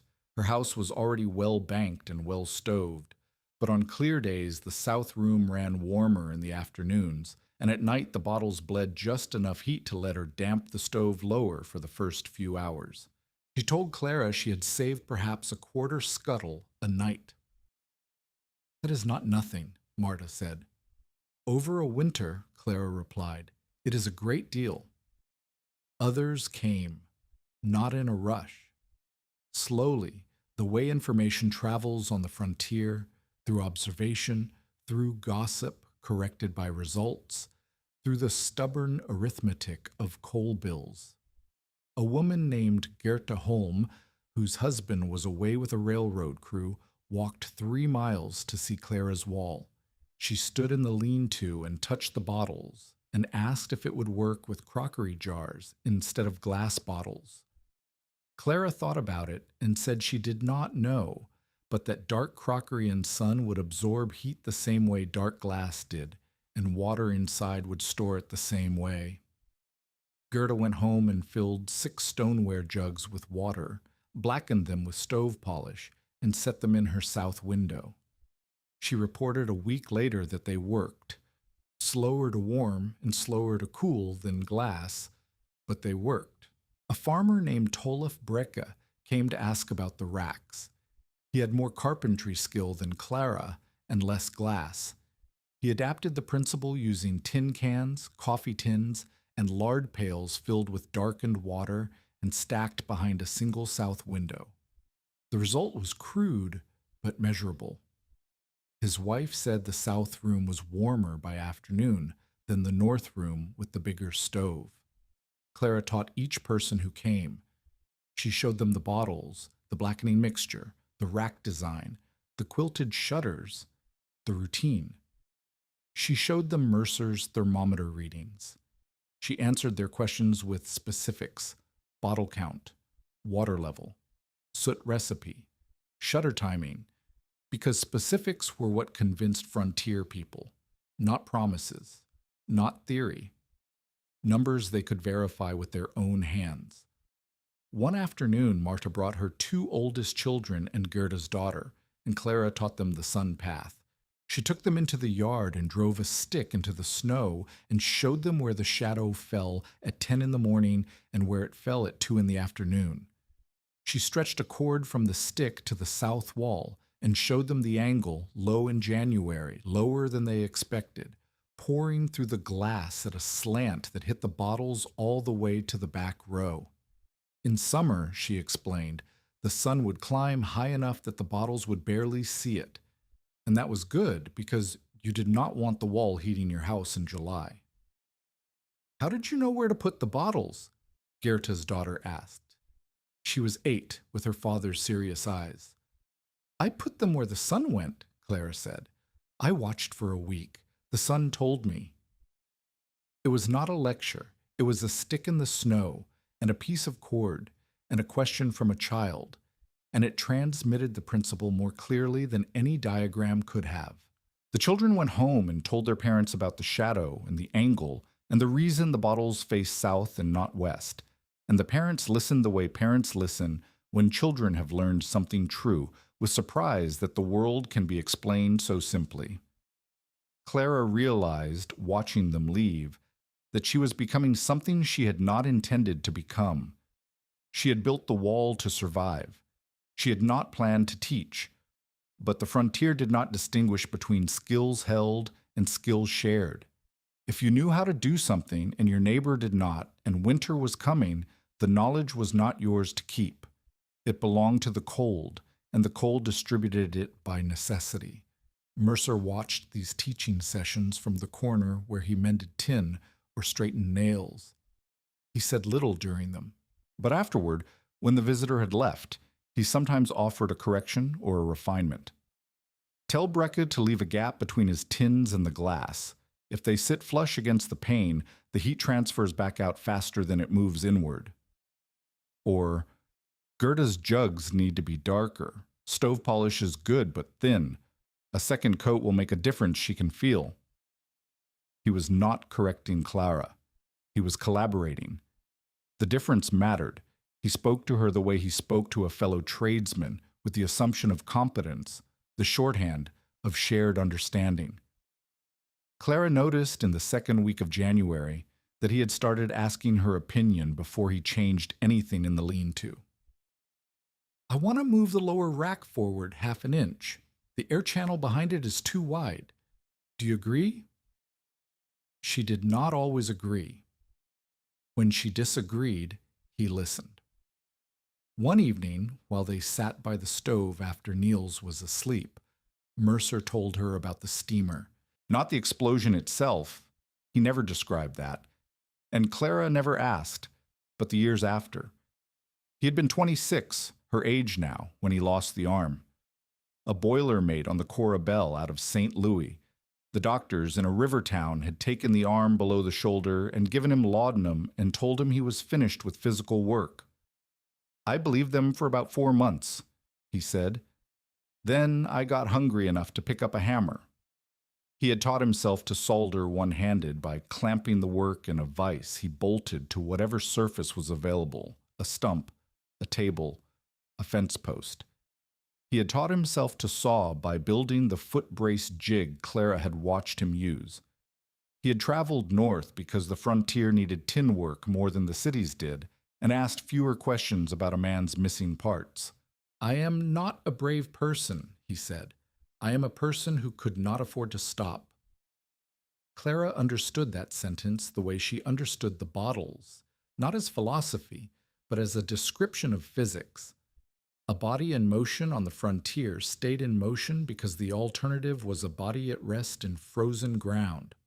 Mercer had not overcome his loss.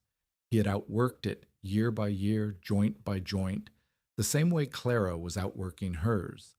The kinship between them was not sentimental, it was structural. Two people building something with fewer resources than the world said were necessary. The disagreement that mattered came on January 29th. Mercer wanted to cut a vent in the shared wall between the lean-to and the shack, a rectangular hole covered with a tin flap that could be opened to let warm air from the bottle wall migrate into the living space during the day and closed at night. Clara did not want a hole in the wall. Every hole is a path for cold, she said.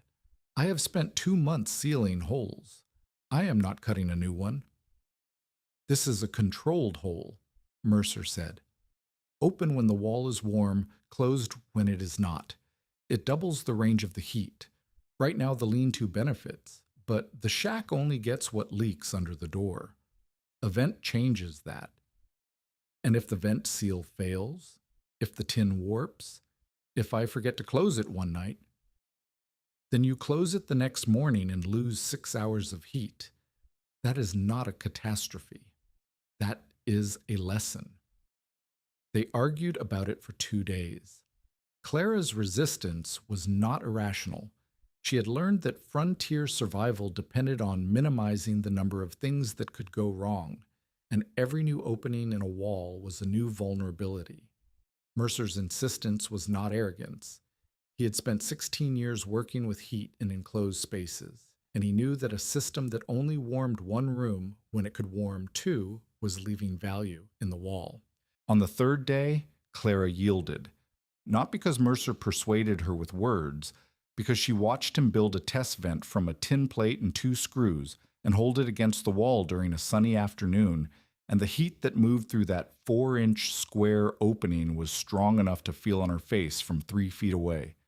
The shack's temperature climbed 2 degrees in an hour. You were right, she said. I was right about the vent. You were right about the risk. Both things are true. He cut the hole that afternoon. He fitted the tin flap with a leather hinge and a wooden toggle that Niels could reach, and he taught the boy to open it in the morning when the sun hit the bottles and close it at dusk when Clara hung the quilts. It was a small thing. It changed the daily warmth in the shack from marginal to livable, and it came from a disagreement between 2 people who respected each other enough to argue and skilled enough to test.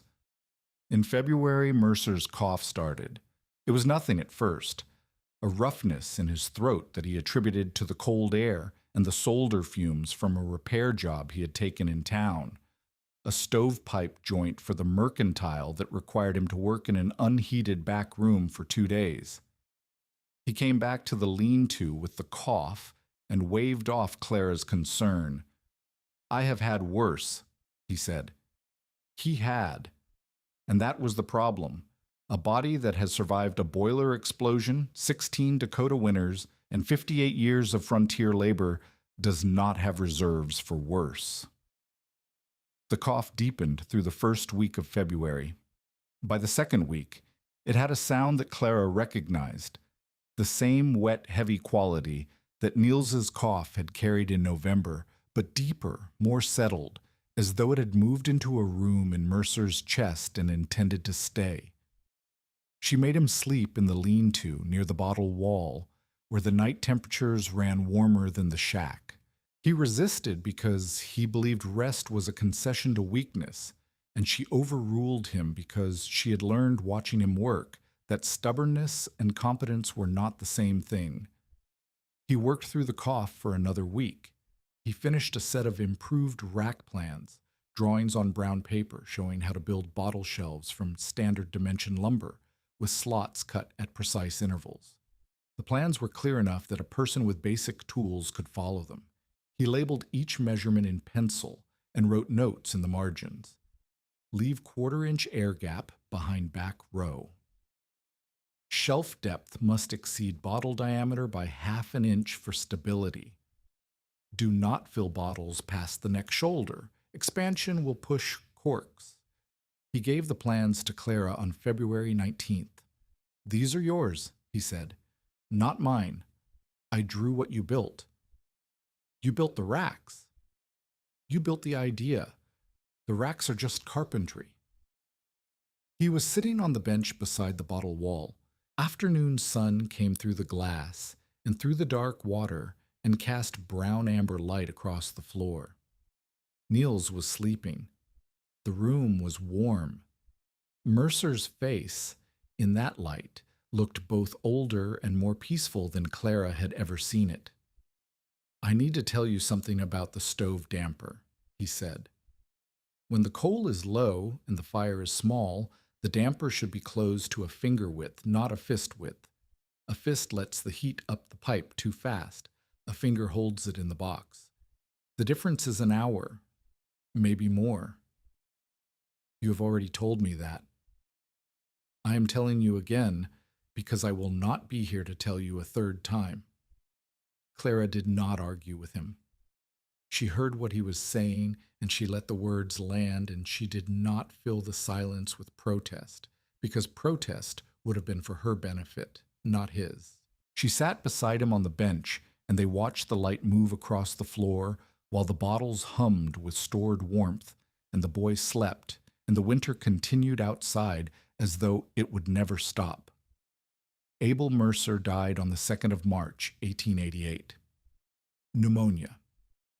He died in the lean-to on the pallet beside the bottle wall, with afternoon sun on the dark glass and Clara's hand on his hand, and the room temperature holding steady at a level that would have been impossible 4 months earlier in a glass box on a frozen flat.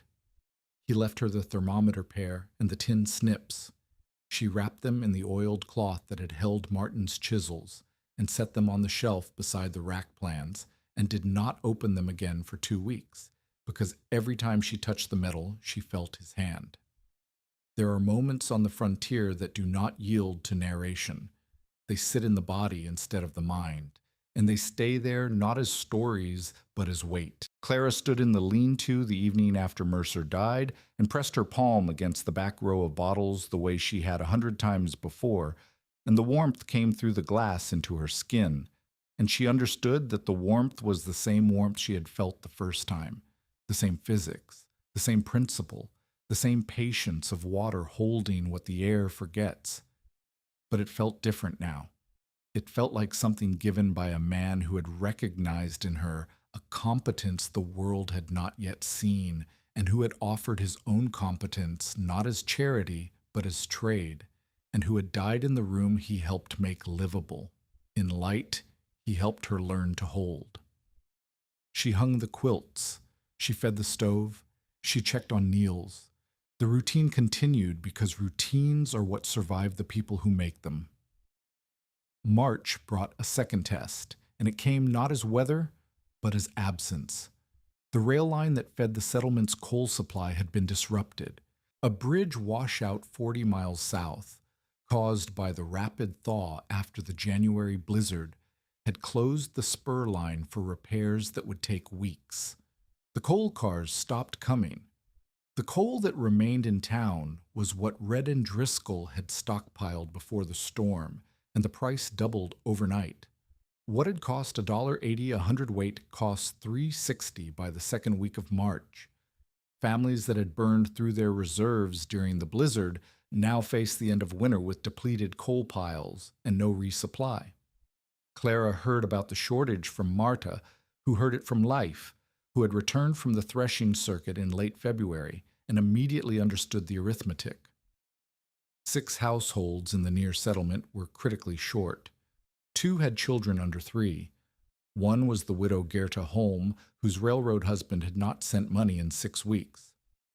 Clara did not hesitate. She walked to Gerta's house, 3 miles in March mud that sucked at her boots to the ankle, and looked at the south window where Gerta's 6 stoneware jugs sat in their rack. They were working, but they were not enough. "You need more mass," Clara said. "And you need to stop the leaks." She spent the afternoon sealing Gerta's window frames with clay and rags.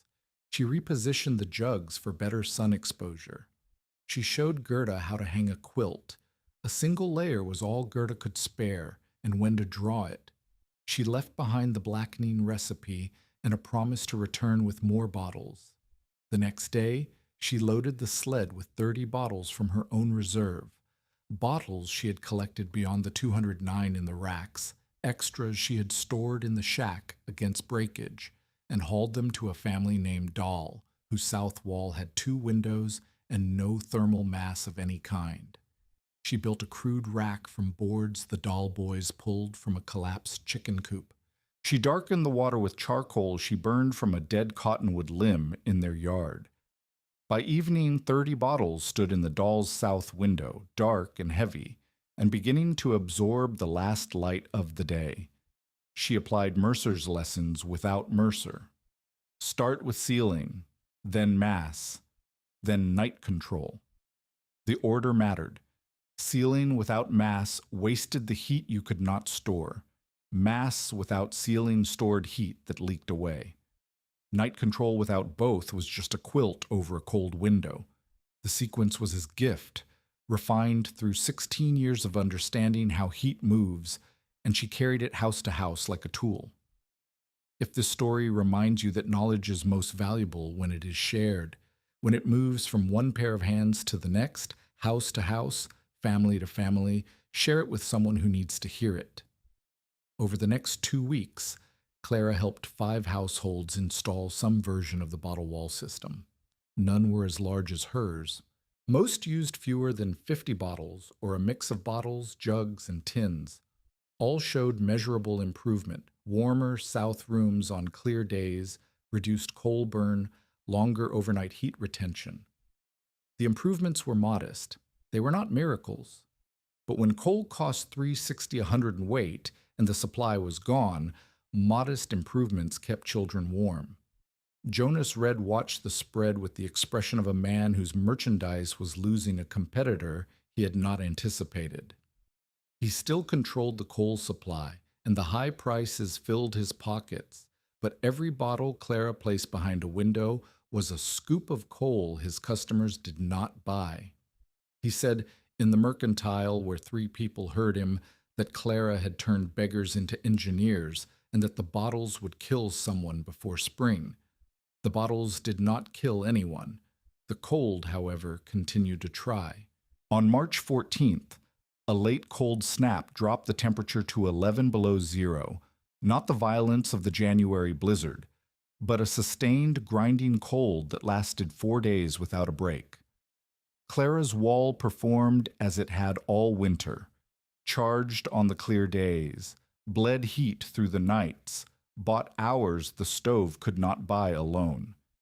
But at the dollhouse, where the system was new and the ceiling imperfect, the temperature in the south room dropped low enough on the second night to freeze the top row of bottles. 3 cracked, water and glass on the floor. The doll woman came to Clara terrified. Clara walked back to the dollhouse in the cold and assessed the damage.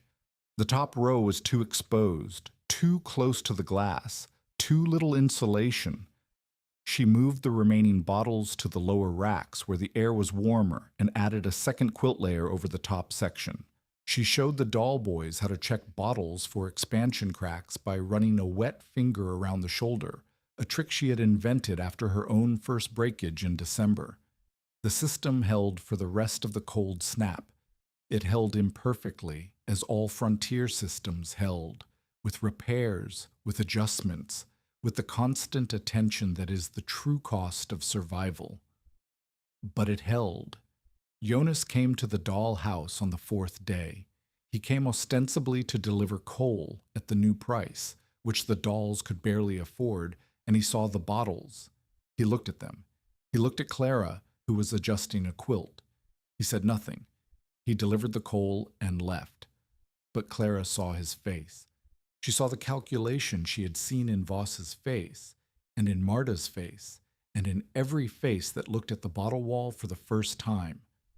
The measurement of what they expected against what they found.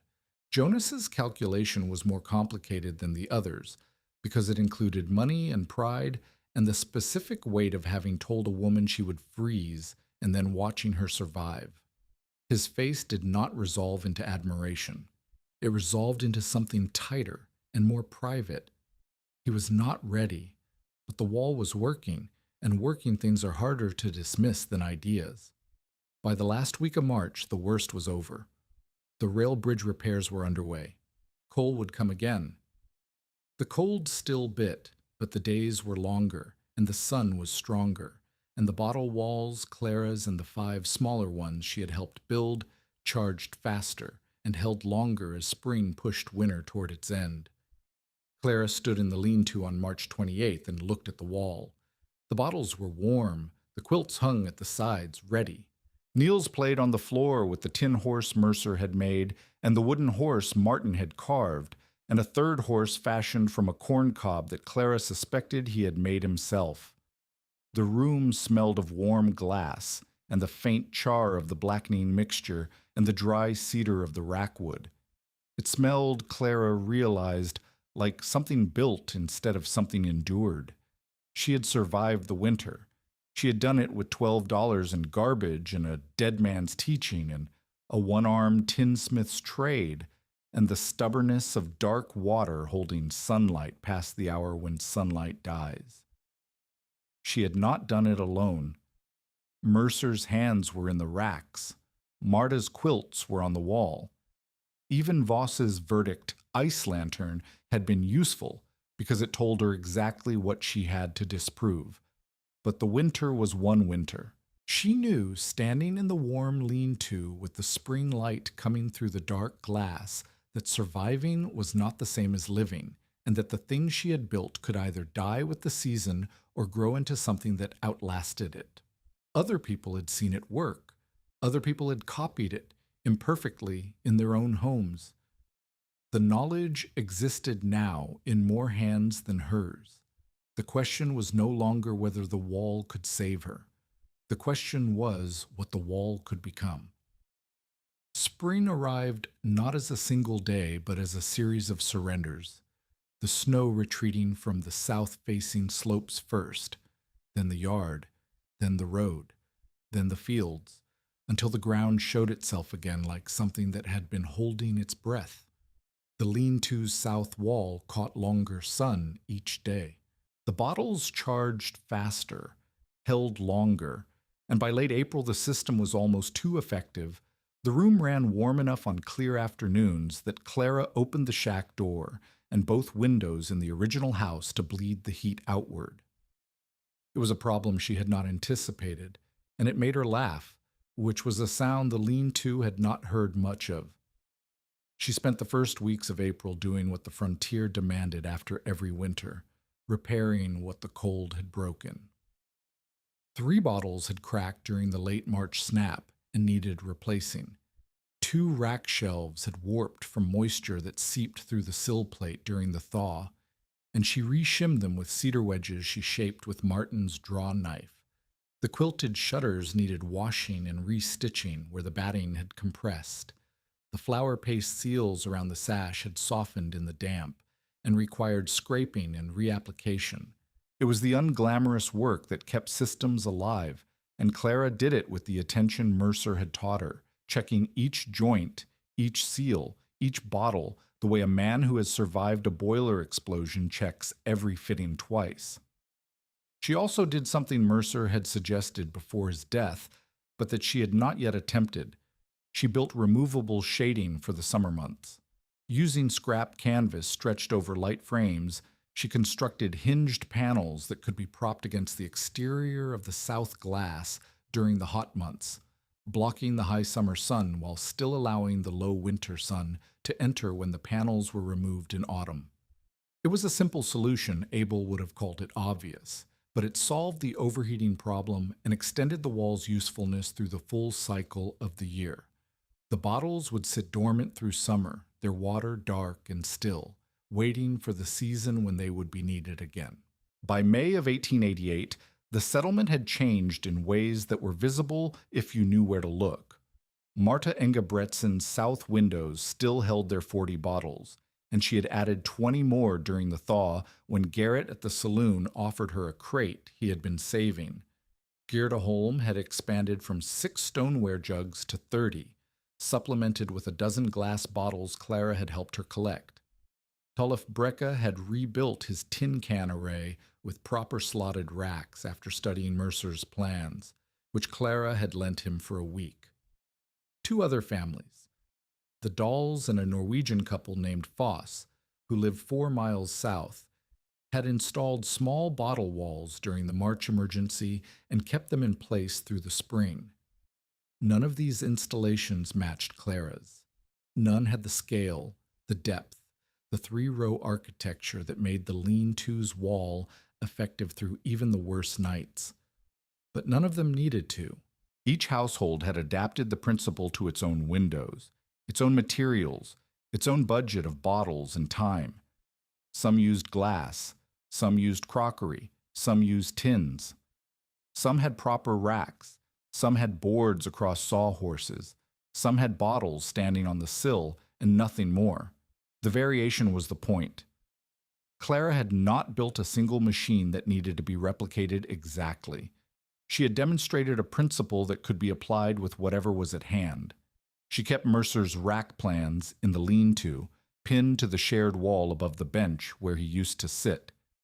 Anyone who came to learn could copy the measurements. Several did. She also kept the thermometer pair, his final gift, mounted on the bottle wall, and she continued the daily readings she had started in December. The log now filled both sides of the seed catalog and had spilled onto the back of a flour sack. It was the closest thing the settlement had to scientific data on how the system performed, and Clara guarded it the way she guarded the coal pile, as insurance against the day someone would doubt. That day had not stopped coming. Jonas Red had been quiet through April, occupied with the reopened rail line and the resumption of coal deliveries at normal prices. His hand had healed enough to grip, though the two lost fingers made certain work clumsy. He did not speak to Clara. He did not visit the lean-to. He sold coal at the old rates and made no mention of bottles or glass or the winter that had nearly killed him. But the coal sales were down. Not dramatically. Not enough to threaten his contract. But measurably, the way Clara measured everything now, by the scuttle, by the hundredweight, by the dollars that stayed in a family's pocket instead of going to the siding. The bottle walls had not replaced coal. They had reduced it. And reduction, to a man who sold by volume, was a slow knife. Clara heard from Marta that Jonas had said, at the mercantile, that the bottles were a trick that works in sunshine and fails when it counts. She heard from Tollef that Jonas had said the dollhouse smelled like a saloon. She heard from Dagny at the hotel that Jonas had told a freighter the whole business was a widow's grief dressed up as cleverness. She did not respond. She had learned from the winter that the most effective answer to words was numbers, and the numbers were on her wall and in her log and in the coal piles of 6 households that had burned less than their neighbors and kept their children warm. Words could not unburn coal. Thomas Vale arrived in the settlement in June of 1888. He came from Minnesota, a widower with a daughter of 7, looking for claim land and carpentry work.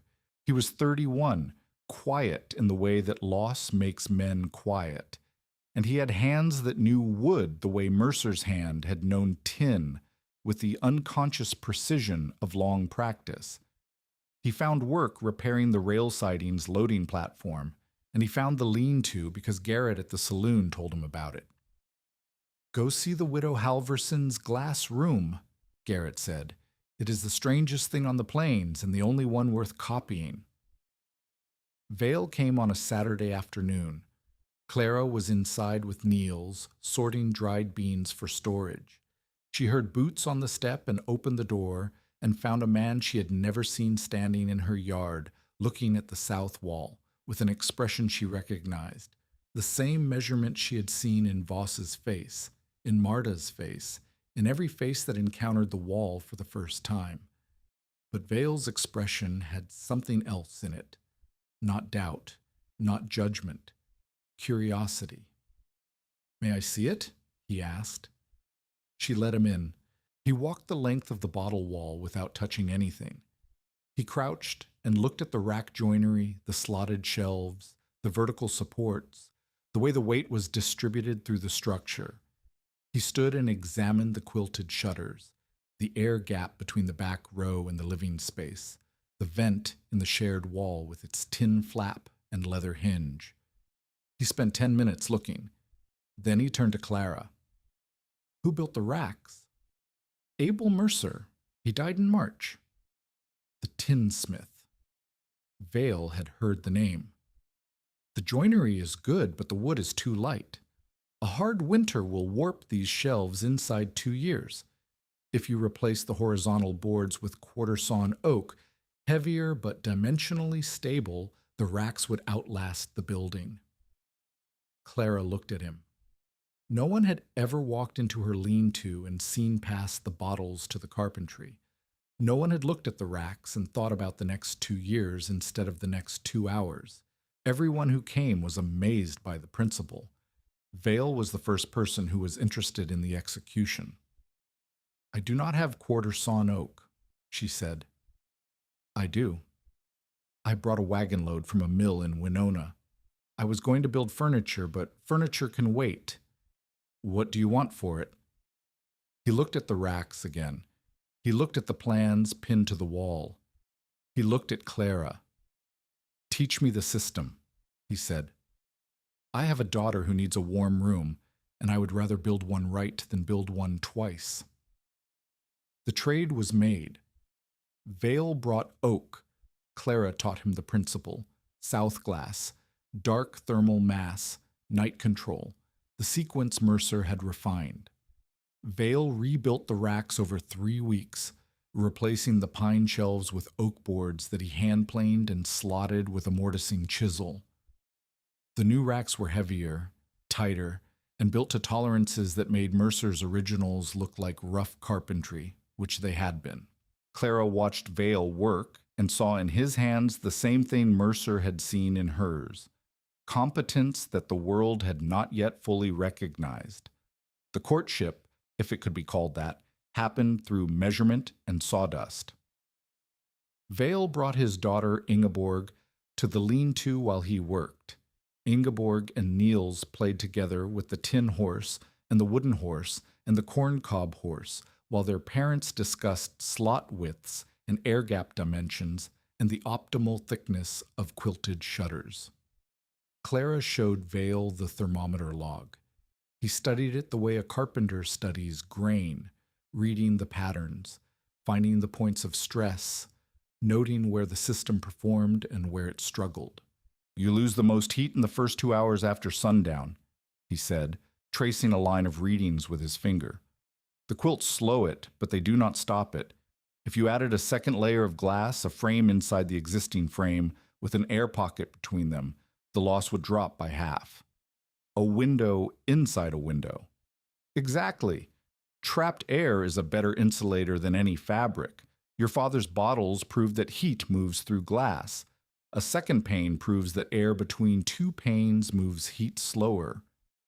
Clara thought about this for a long time. It was not her principle. It was not Mercer's. It was Vale's contribution, and it was right. She could feel it the way she had felt the warm bottles on the hotel windowsill. The logic was sound because it was physical, testable, specific. You did not need to believe it. You needed to build it and measure it. Vale built the interior frames that summer, salvaged glass where he could find it, greased paper where he could not. Clara worked beside him, holding frames steady while he fitted the panes, mixing the putty from linseed oil and chalk that sealed glass to wood. They developed a rhythm over the weeks that was not spoken but visible. She anticipated where his hands would go next and placed materials there before he reached. He noticed the things she missed and fixed them without comment. It was not romance in any way the word is usually used. It was the discovery that 2 people working toward the same measurement can become more precise together than either could alone. Niels and Ingeborg made the discovery faster than their parents. By July, they had merged their horse collections into a single herd, tin, wood, and corncob, and built a corral from sticks and twine under the bench beside the bottle wall. They argued about which horse was fastest, and agreed about which horse was kindest, and generally conducted themselves as though the arrangement had been their idea from the beginning. Clara watched them and understood that children do not need courtship explained. They need a warm room and a companion, and the rest takes care of itself. The effect of the double glazing was immediate and dramatic when the next autumn arrived. The double glazed sections of the south wall lost heat so much more slowly after sundown that the bottles behind them were still warm at dawn. The single glazed sections still drained faster. The comparison was its own proof. They married in October of 1888. The ceremony was held in the lean-to because the church was being re-roofed, and because Clara said she would rather be married in the room that kept her alive than in any building that had merely kept her respectable. Marta stood witness. Niels and Ingeborg sat on the bench beside the bottle wall, which was warm with October sun, and looked patient in the way children look when adults are doing something the children consider unnecessary. The following winter tested the improved system and proved it. Vale's double-glazed sections performed as predicted. The racks held without warping. The night heat loss dropped measurably. Clara's log showed it in numbers that even Voss, who visited once in November, acknowledged with a nod that was almost warm. The coal bill for the winter of 1888 to 89 was less than half what Clara had spent the previous winter, and the previous winter had already been less than Voss had predicted. Clara taught through that winter with Vale's help. Together they rebuilt the Dahl family system with better racks and double glazing on one window. They helped Gerda Holm add a second tier of jugs and a proper quilted shutter. They drew up simplified plans, a single page, based on Mercer's originals but adapted for households with fewer than 50 bottles, and gave them to anyone who asked. The plan showed the minimum effective system: south-facing glass, at least 30 bottles or equivalent containers of darkened water, slotted racks or stable shelving, and a quilted night cover. It was not a blueprint for Clara's wall. It was a recipe for the principle behind it, scaled to whatever a family could afford. One installation stayed with Clara longer than the others. A family named Strand, a mother and 3 children whose husband had gone to the mines and not come back, lived in a sod house with a single south window barely 2 feet wide. Clara walked there on a bitter December morning with a sled of 20 bottles and found the house cold enough to see breath in every room. The mother had been burning twisted hay for heat because she could not afford coal, and the children wore every piece of clothing they owned indoors. Clara sealed the window frame. She and the eldest Strand boy, who was 12 and strong enough to lift the filled bottles, built a single-row rack from boards Clara had brought. 20 bottles darkened with char, corked with rag, set in a slotted shelf behind the only south glass in the house. It was the smallest installation Clara had ever attempted. It should not have mattered. But the Strand house was small and tight. Sod holds heat better than wood, and the single window faced due south with no obstruction. By afternoon, the 20 bottles were warm. The room temperature climbed 3 degrees above what it had been the day before. The mother put her hand on a bottle and held it there the way Clara had held her hand on the first warm bottle in the hotel kitchen, and her face changed the same way Clara's face had changed. Not into hope exactly, but into the recognition that the cold was a problem with a shape, and shaped problems could be worked. Clara walked home in the dark and thought about Mercer. He had said the racks were just carpentry, the bottles were just glass. The idea was the thing that mattered, and the idea could live in 20 bottles as easily as in 200. She missed him with a sharpness that the months had not dulled, and she carried that sharpness home like a warm stone in her pocket, and she set it beside the thermometer pair on the shelf, and did not speak of it because some things on the frontier are carried rather than said. By the second winter, 9 households in the near settlement had some version of the system installed. By the third, the number was 14. The innovation did not spread like fire. It spread like knowledge, unevenly, incompletely, adapted and modified and occasionally misunderstood. Some families built too small and saw little effect. Some built without proper sealing and lost as much heat as they stored. Some gave up after one overcast week and went back to burning coal at the old rate. But enough succeeded, and enough measured the difference, that the principal earned a reputation in the area that was stronger than any single household's result. People called it different things. Marta called it Clara's trick. Tollef called it the bottle stove. The Foss family called it sun water. Garrett at the saloon called it the garbage wall and meant it as a compliment, which was not how Jonas had meant it when he used the same words. Jonas Red's resolution came on a night in February of 1889, during a cold snap that was not remarkable by Dakota standards, but was remarkable in Jonas's kitchen, where his youngest daughter, age 3, could not sleep because the room she shared with her sister was too cold, and the coal stove in the main room could not reach it through the closed door. He came to Clara's house at 8 in the evening. It was the first time he had set foot in the lean-to since the Sunday he had offered to buy her land for $40. He stood in the doorway and looked at the wall, the improved wall, with Vale's oak racks and double-glazed sections and 230 bottles glowing amber in the lamplight, warm to the hand even at that hour. He looked at it for a long time. "I need your help," he said. Clara waited. "The south room in my house has 2 windows. My girl cannot sleep in the cold. I have coal enough, but the stove does not reach the back room, and I am not cutting another chimney hole in February. You want bottles. I want whatever it is you have that keeps this room warm when mine is not." Clara could have made him ask twice. She could have reminded him of the ice lantern, the $40 offer, the line about widows and cents and January. She could have held the debt the way the frontier sometimes held debts, as currency, as leverage, as proof that she had been right and he had been wrong. She did not. She went to the shelf where she kept the spare bottles, 38, collected over the autumn in case of breakage, and she counted out 30. She pulled Mercer's rack plans from the wall and laid them on the table. She called over Marta's eldest boy, who had helped rack bottles in 4 houses and knew the work by feel, and she told him to go with Jonas and build a simple 2-row system behind the south windows. "Darken the water with stove char," she told Jonas. "Fill to the shoulder, not the neck. Cork loose. Hang a quilt after sundown. Pull it at first light. The rest takes care of itself." Jonas took the bottles. He took the plans. He stood in the doorway with a crate of dark glass in his arms, and his face did something Clara had never seen it do before.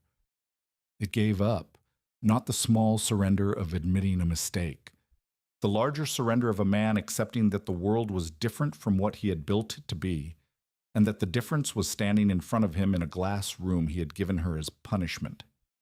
He paused at the step. Without turning around, he said, "Martin would have thought of this."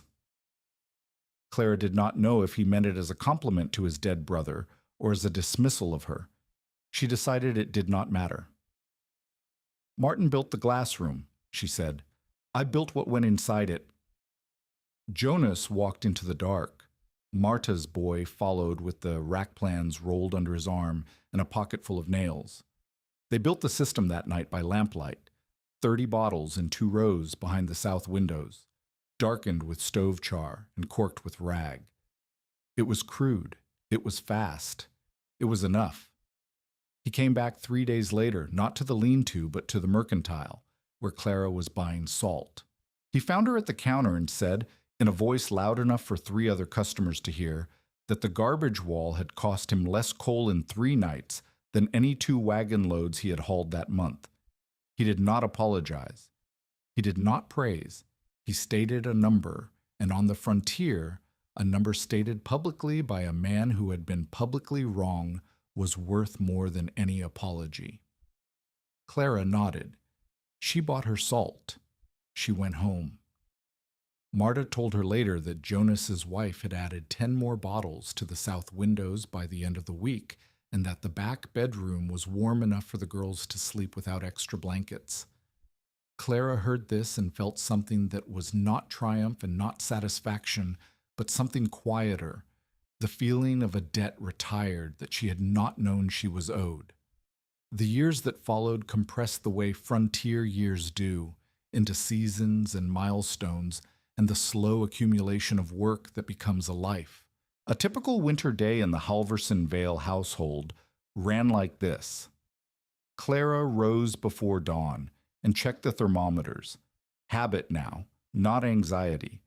She pulled the wooden shutters on their iron tracks, and the first gray light of a Dakota morning entered the south wall and found the bottles waiting. By 8, the sun was on the glass.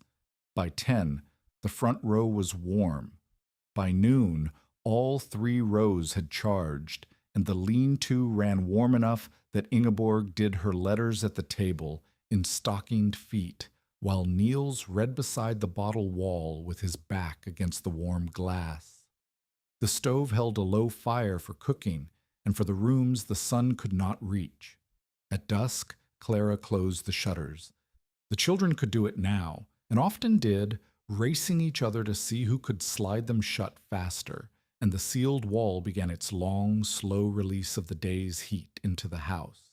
By the time the family slept, the room was cool but not cold, and the stove burned low, and the bottles stood in the dark doing the work they had done every night since the winter Clara built them, holding what the air forgot. Clara and Vale rebuilt the lean-to in the spring of 1889, replacing the original frame with heavier timbers and adding proper banking at the base. They kept the south glass, every pane, and added Vale's double glazing to the entire wall. The bottle racks were rebuilt a final time in oak and pine, fitted with brass hinge shelves that could be swung open for cleaning and replacement. The quilted shutters were replaced with wooden shutters lined with wool batting, mounted on iron tracks that Mercer would have soldered himself if he had lived to see them. The lean-to was no longer a punishment. It was the warmest room in the house, and on winter afternoons it was the warmest room in the settlement. People came. The readings continued, year after year, in pencil on whatever paper was available, a record of the system's performance through mild winters and hard ones, through sunny Decembers and overcast Januaries, through the slow proof that the principle held because the physics held because dark water in glass behind south-facing panes absorbed sunlight and released it as heat, and nothing about that truth changed with the seasons.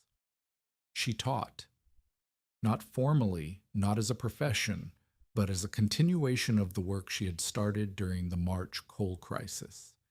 People came from as far as 20 miles to see the wall.